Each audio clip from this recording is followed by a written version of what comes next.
most influential guitarist of his time. He often combined different styles of music such as blues, rock, and classical to create his own style of rock. His employment of the pentatonic, blues, major, natural minor, harmonic minor, and diminished scales added to the vast tonal qualities he created on this guitar. Together with these characteristics, his astonishing technical abilities, and his great love of music, Randy assured himself distinguishing admiration and respect among musicians worldwide. Okay, before we show you his licks, let's talk about a couple scales Randy used. The most basic scale Randy used was the pentatonic scale. That's what I have over here on this page, like this. Now this pattern right here that I'm pointing at, the second pattern, is the most common one used, and that looks like this.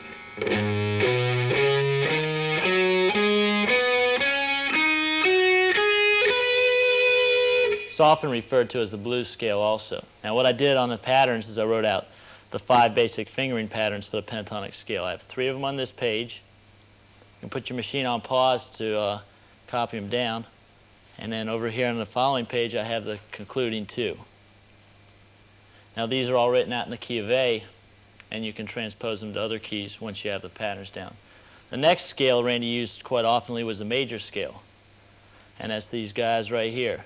And all these patterns right here are worth getting down because they're all real usable. And again, these are in the key of A.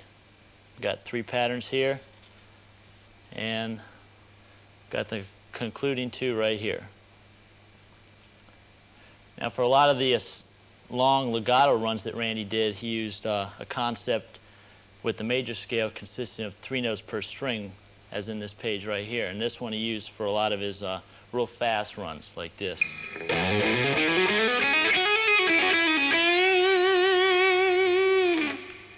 Okay, and this is a real handy way of playing the scales real fast.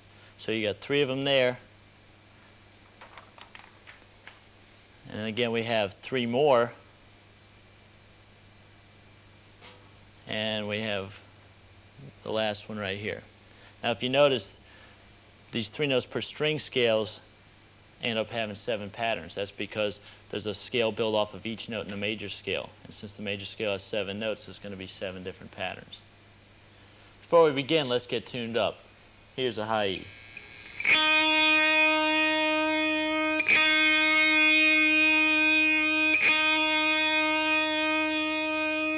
Second string or your B string.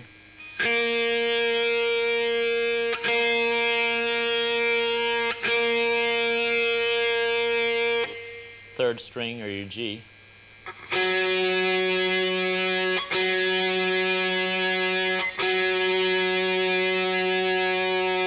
Fourth string or the D string.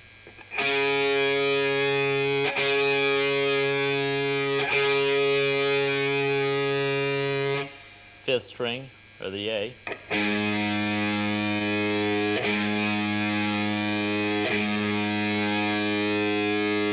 And finally the 6th string E string.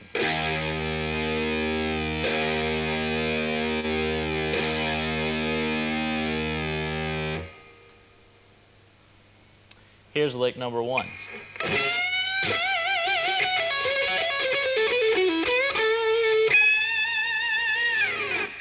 Okay, that was a pentatonic lick in the key of G. Now the pentatonic scale is using, if you refer back to the beginning of the video, was the pattern number 2.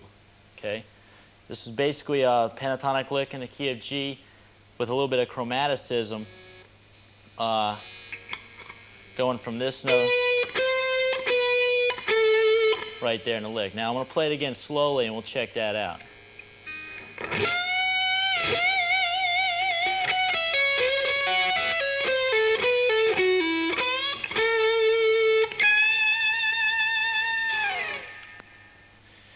Here's lick number 2.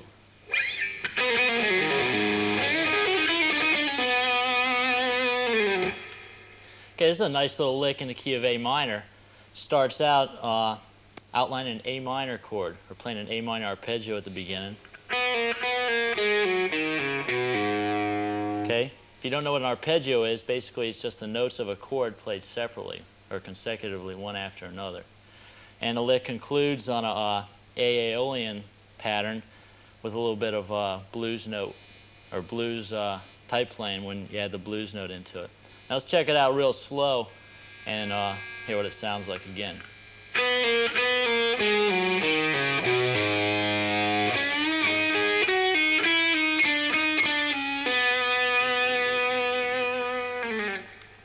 Okay, then again we combine a lot of different things. We're starting out with an arpeggio, going into a scalier lick, and then coming out of it on a little blues pattern right here.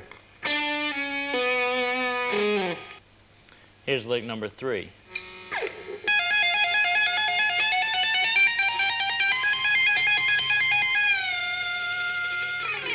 Okay, in lick number 3 we're getting into some two-handed playing. Now what I'm doing there is I'm tapping with my second finger in the 17th fret and then doing pull-offs real fast like that. I'll show you a couple alternatives we can do with that same lick right there. You can do trills with just your left hand like this.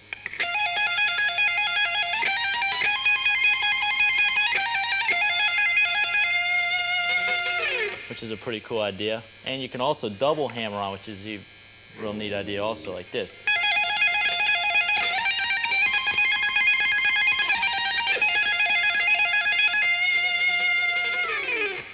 Okay, those are two or a couple different ideas you can do with that lick. Okay, now let's check it out real slow.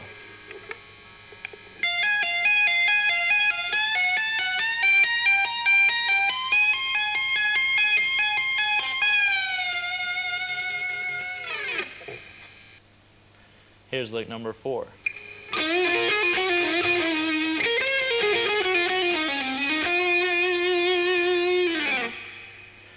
Okay, then again it shows Randy's using a lot of blues-influenced licks, followed by some classical-sounding scalier licks. Now, at the beginning of that, the first measure of that one consisted of a blues lick in B minor, and the important thing to consider at the end of it is the triplet type ideas in the last bar. Okay, let's check it out real slow again.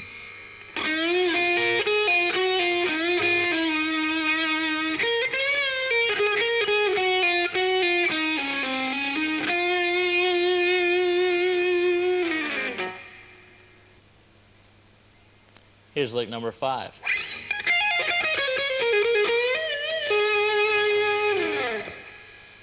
Okay, that's a great example of combining a regular picking technique lick with some two-handed playing. Okay, now what I'm doing on that, after I do the bend, is I'm tapping again with my second finger, but you always have the alternative of tapping with your first finger. And if you want to do that, what you'll have to do is stash the pick in your second finger like that. This is a Van Halen technique, Jimi Hendrix technique. Let's check it out again real slow.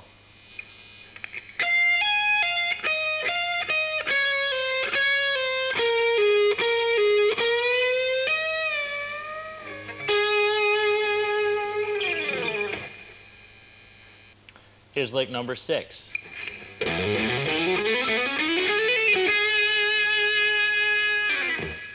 Okay, that's a good example of what I was talking about earlier about the 3-note per string concept. Okay, what Randy's doing on this one is he's picking the first note of on the string and then hammering on his second finger followed by his fourth finger. And he does that same procedure across all 6 strings. Okay, this is a real useful lick and playing real fast. A lot of other guitar players in rock these days use this technique a lot. Let's check it out again real slow.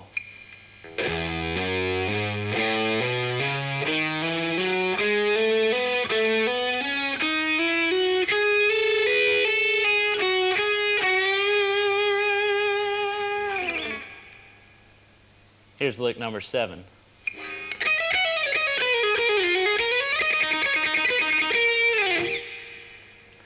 Okay, that lick's in the key of A minor, and some of the important things to remember in that, or the important uses that Randy takes advantage of, is a lot of pull-offs. Now this sound with a lot of pull-offs gives you a real legato sound like this. You can get a lot of notes with a few pick strokes and it sounds real smooth. Okay, that's the first half of the lick right there. The second half consists of a pedal tone idea, which is used a lot in classical music, where he's quite influenced by.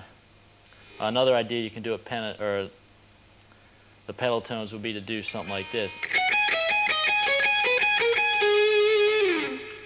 Okay, there's a lot of different ideas, applications you can use with that technique. Now let's check out the lick again real slow.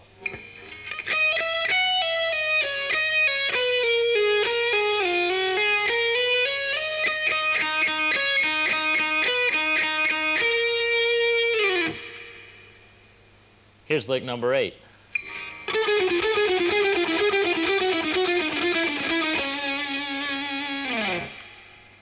There's a good example of what Randy did a lot, of playing a lick and moving it chromatically up or down the neck.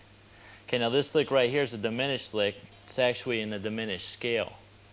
Okay, now real slowly what's happening is this.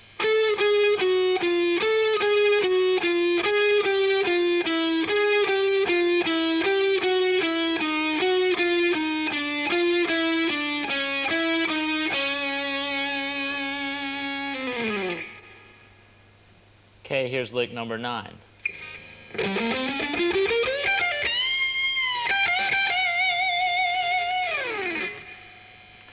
Okay, this lick right here is in basically G sharp minor pentatonic, and the important things to remember there is just that you're moving from the first position of your pentatonic scales into the second pattern, and we're combining a little bit of blues flavor on the 4th note. So let's check that one out again real slow.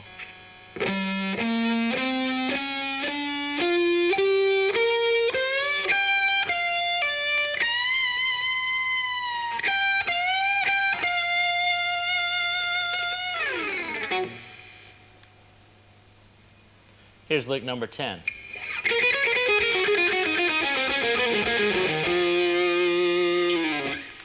Okay, that's a good example of what Randy does using a sequence pattern in scales. Now the pattern he used in this one is the pattern of thirds. Basically what thirds is just going down to the 3rd note below the note you're playing, like this. Then doing the same on the next note. Keep proceeding down the scale like that.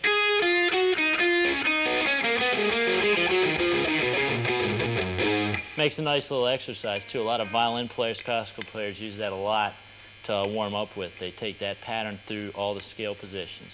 So it sounds good descending and ascending. Let's check it out both ways.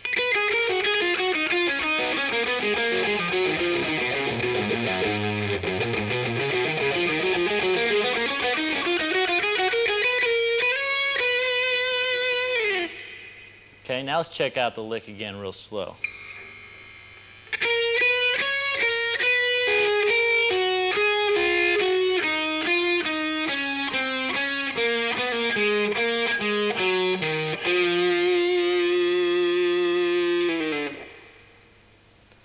Here's lick number 11.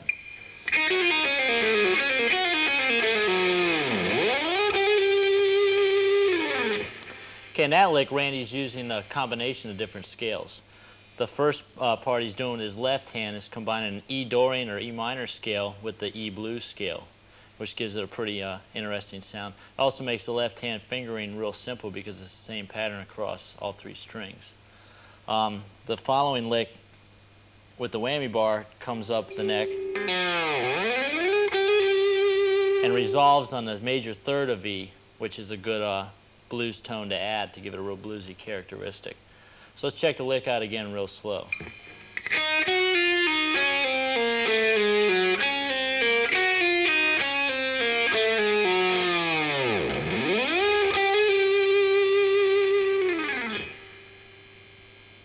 Here's lick number 12.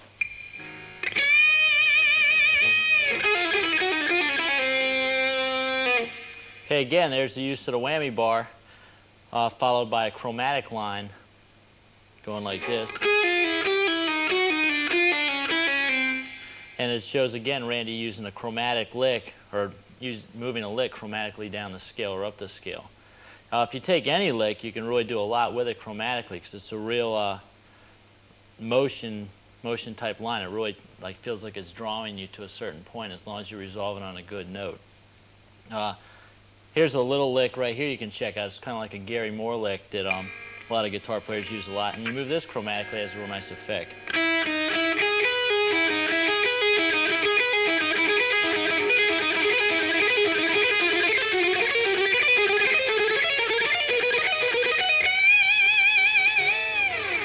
something like that. Now let's check out again Randy's lick, and we'll do this one real slow.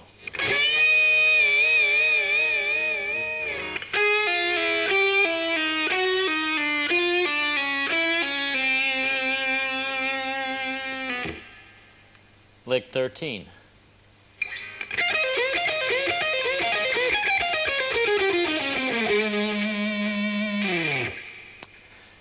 Okay, that's a nice combination of a blues lick followed by a scalier lick, running straight down the A major scale. Now I'd like to take a second here to show you one thing. The blues lick at the beginning is in the key of F minor, but if you check it out, the scale part of the lick descends in A major scale. Now the reason those two work is because F minor is a relative minor to the key of A major. In other words, if you start the A major scale on the sixth tone, which is F sharp, you're going to find that that builds an F minor or F sharp minor scale. Therefore, that's how the two work together. Now, the speed in the second part, the descending riff, most of your speed is going to come from your right hand. And a couple of tips I can give you on that would be on holding the pick. Now, there's a lot of different ways you can do it. A lot of guitar players pick real differently, but I've experimented with a lot of different ways and come up with a couple that I think will work real good for you. One of them is to hold the pick pointed upwards towards the ceiling like this. Okay, this way right here, basically when you're pointing the pick at an angle, it cuts across the string real simple or real quickly and allows the pick to glide over the strings like this.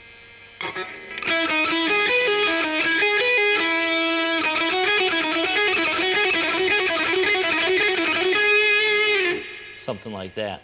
Now the next way we can also pick is having the pick pointed basically the same, almost the total opposite direction, right down towards the floor like this.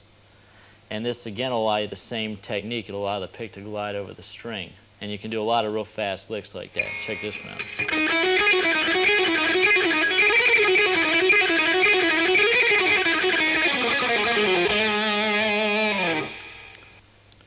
Let's do lick 13 slow.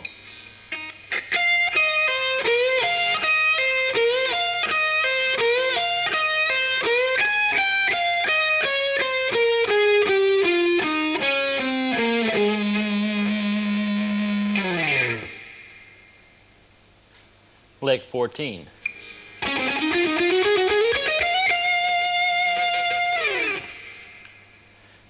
In that lick, what we're doing is basically going up a D major scale in a pattern of 4 notes at a time, and we're moving it up in some type of sequence. Basically, we're moving it up a third at a time. Now let's check it out real slow, and we'll examine that.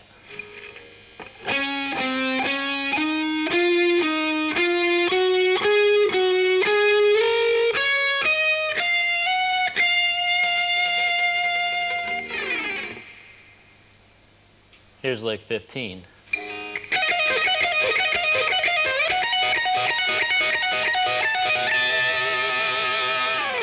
That's a great combination of different techniques right there. The first part of the lick was using a blues lick in E minor, followed by an E major, an E minor triad arpeggio repeating over and over again, ending on an E diminished like this. Now the combination of those turns out to be a really nice sounding lick. Let's check it out real slow.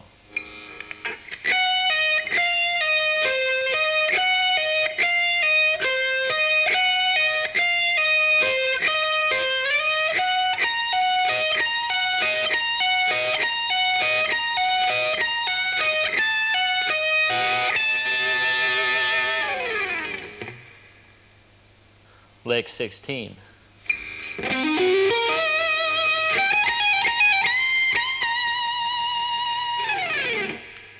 Okay, there's a good example of an arpeggio played again in one of Randy's solos. Now the arpeggio he's using there is an E major arpeggio with, and he's also adding the 6. Now if you check out the third note in the scale, it's the minor third, which isn't in an E major arpeggio, but it kind of gives it a real bluesy sound. Like that, which adds a nice characteristic to it. Now what I'm doing with the picking hand on that is I'm sweeping across the strings. I'm doing 4 downstrokes consecutively like this.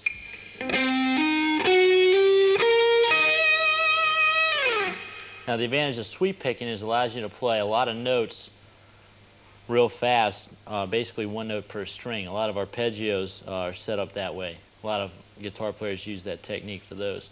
Let's check out a couple like that. This is a real common one to use right here. It's an A minor arpeggio. What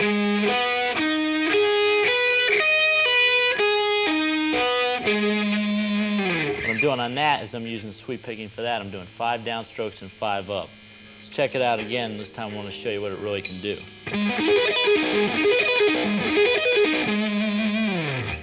Like that. And just for the heck of it, here's an A major. This is another good one to practice with. An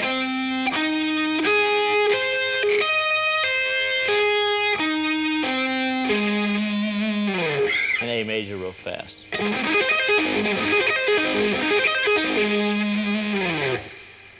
Here's lick 16 slow.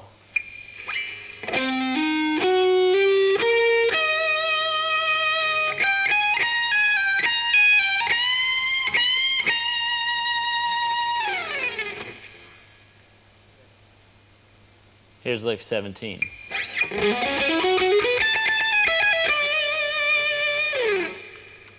Okay, there's another good example of an arpeggio that Randy Rhoads used sometimes.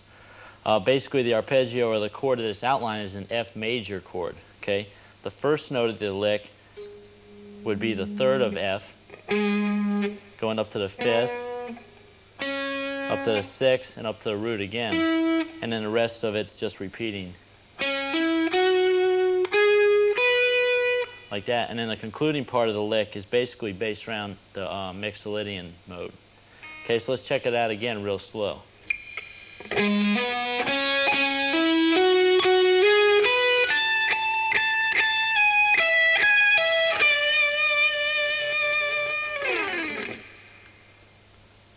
Lick 18.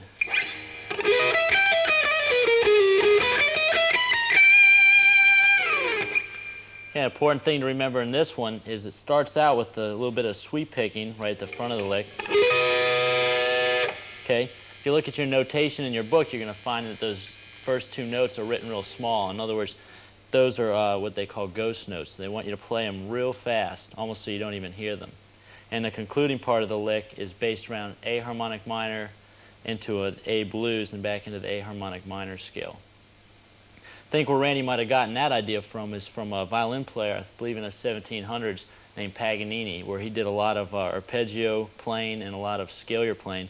One of the caprices that he did started out with an arpeggio using ghost notes at the beginning of the arpeggio. And let's check that out.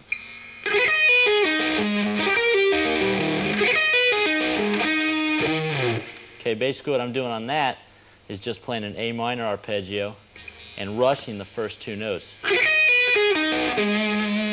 Going into an E minor, excuse me, an E major arpeggio.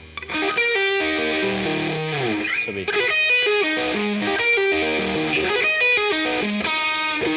like that. So let's check out lick 18 again real slow.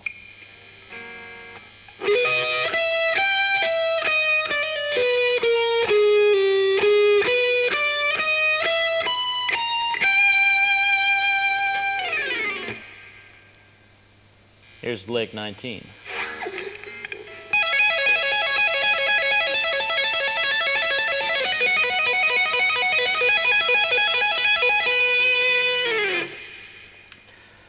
There we have it again, some more arpeggios that Randy used a lot. This time he's using the 2-hand technique on that. Okay, basically the first one is just a D minor arpeggio, going into a B flat major, going down to a C major, and resolving on an F major. Let me show you another way we can play that not using the 2-hand technique. This way is basically just playing these little triad shapes up here.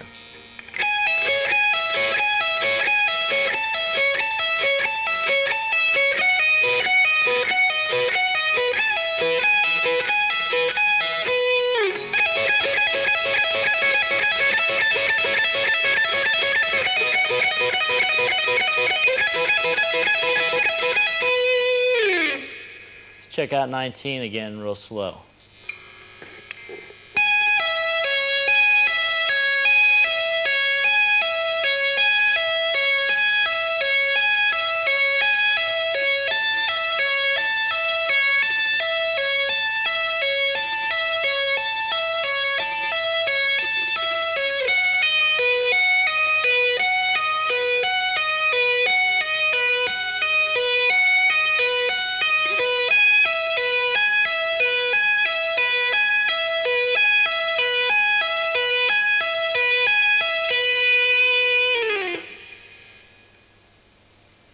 and lick number 20.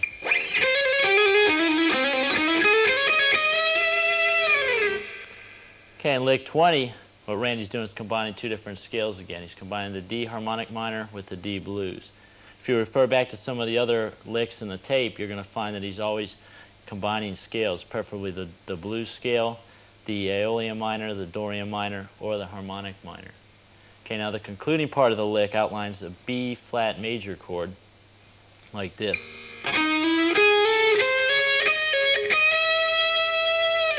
Or basically this shape right here. So your D bar chord.